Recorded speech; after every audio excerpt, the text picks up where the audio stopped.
नमस्ते। अक्सर होता है ना कि लैपटॉप इतना गर्म हो जाता है जैसे उस पे ऑमलेट बन जाएगा और फैन की आवाज़ उफ जैसे कोई जेट इंजन स्टार्ट हो गया हो।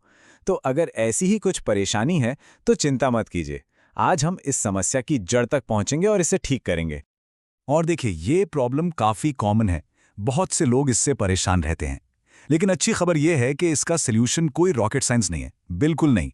हम बस 5 सिंपल से स्टेप्स में देखेंगे कि कैसे अपने लैपटॉप को शांत और ठंडा रखा जा सकता है।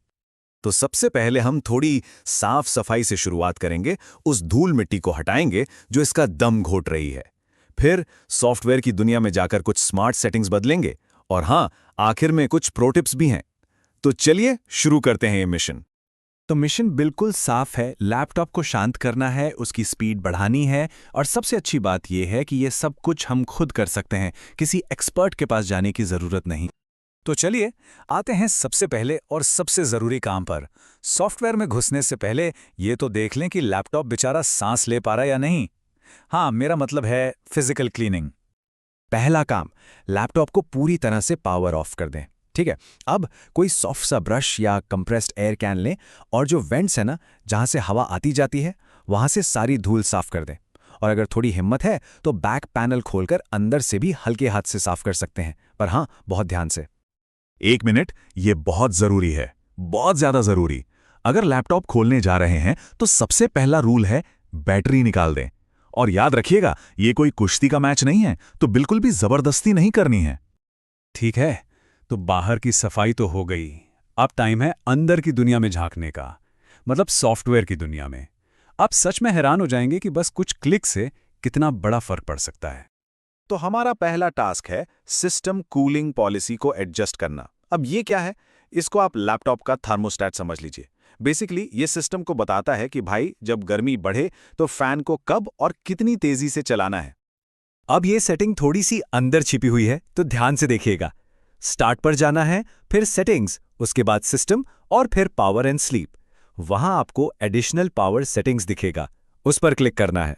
फिर चेंज प्लान सेटिंग्स और आखिर में चेंज एडवांस्ड पावर सेटिंग्स। इसके अंदर आपको मिलेगा प्रोसेसर पावर मैनेजमेंट। चाहें तो यहां रुककर ये स्टेप्स फॉलो कर सकते हैं। सिस्टम कूलिंग पॉलिसी को एक्टिव पर सेट कर दीजिए। एक्टिव का मतलब सीधा सा है कि जैसे ही गर्मी बढ़ेगी फैन फौरन एक्शन में आ जाएगा। मिनिमम प्रोसेसर स्टेट को 5 से 10% पर रखें। इससे क्या होगा, जब लैपटॉप आइडल है तो वो आराम करेगा। और मैक्सिमम प्रोसेसर स्टेट को 99% कर दें। इससे वो बेवजह फुल पावर पर नहीं दौड़ेगा। चलिए अब बात करते हैं उन बिन बुलाए मेहमानों की जो बैकग्राउंड में पार्टी कर रहे हैं। हाँ, मैं बात कर रहा हूं बैकग्राउंड ऐप्स की। ये चुपके चुपके आपके प्रोसेसर की सारी एनर्जी चूस लेते हैं और नतीजा गर्मी। तो अब टाइम आ गया है इनको ढूंढकर बाहर निकालने का। कीबोर्ड पे कंट्रोल, शिफ्ट और एस्केप तीनों एक साथ दबाइए। टास्क मैनेजर खुल जाएगा। अब यहां देखिए कि कौन से ऐप सबसे ज्यादा सीपीयू या मेमोरी खा रहे हैं। जो भी ऐप आपको नॉन एसेंशियल लगे उसको सिलेक्ट कीजिए और एंड टास्क पर क्लिक कर दीजिए। सिंपल। एक और चीज, स्टार्टअप टैब में जाकर उन प्रोग्राम्स को डिसेबल कर दें जिनकी जरूरत आपको कंप्यूटर ऑन होते ही नहीं पड़ती। लेकिन एक सेकंड, सावधान। सिर्फ उन्हीं ऐप्स को बंद करना है जिनको आप पहचानते हैं, जैसे कोई ब्राउज़र हो गया या कोई गेम। किसी अनजान सिस्टम प्रोसेस को बंद करना, हाँ, ये बिल्कुल वैसा है जैसे चलती गाड़ी का इंजन निकाल लेना। नतीजा अच्छा नहीं होगा। अपने पावर प्लान को भी समझदारी से चुनें। देखिए, बैलेंस्ड मोड रोजमर्रा के काम के लिए बेस्ट है, जैसे एक फैमिली कार। और हाई परफॉर्मेंस मोड एक स्पोर्ट्स कार की तरह है। उसको तभी यूज करें जब आपको फुल पावर चाहिए, जैसे गेमिंग के टाइम। और हाँ, चार्जर प्लग इन होना चाहिए। ओके, तो अभी तक जो हमने किया वो बेसिक्स थे।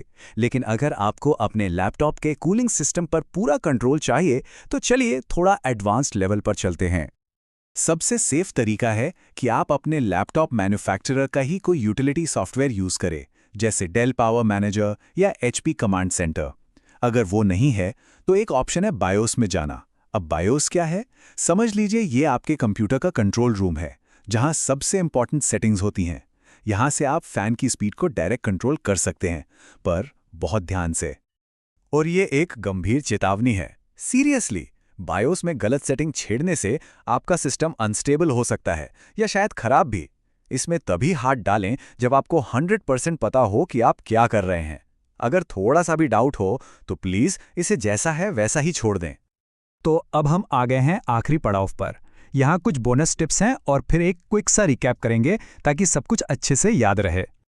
पहली चीज, लैपटॉप को हमेशा किसी ऐसी जगह रखें जहां हवा पास हो सके, जैसे टेबल, बिस्तर या सोफे पर बिल्कुल नहीं। वहां इसका दम घुट जाता है। और हाँ, एक और चीज, अगर लैपटॉप काफी पुराना है तो हो सकता है उसकी थर्मल पेस्ट सूख गई हो। ये एक स्पेशल जेल होता है प्रोसेसर और हीट सिंक के बीच में जो गर्मी को बाहर निकालता है। इसे किसी प्रोफेशनल से बदलवाना सच में गेम चेंजर हो सकता है। तो चलिए फटाफट से रिकैप करते हैं। नंबर 1, वेंट्स की सफाई। नंबर 2, कूलिंग पॉलिसी को एक्टिव करना। नंबर 3, बैकग्राउंड के फालतू ऐप्स को बंद करना। नंबर 4, सही पावर प्लान चुनना। और नंबर 5, अगर जरूरत पड़े तो एडवांस्ड फैन कंट्रोल का इस्तेमाल करना, पर ध्यान से। तो इन सब स्टेप्स के बाद क्या आपके लैपटॉप ने राहत की सांस ली? हमेशा याद रखिए, एक ठंडा लैपटॉप एक खुश लैपटॉप होता है और उसकी लाइफ भी लंबी होती है। जरा सोचिए, ये छोटे छोटे बदलाव हमारे इन महंगे गैजेट्स की जिंदगी को कितना बढ़ा सकते हैं।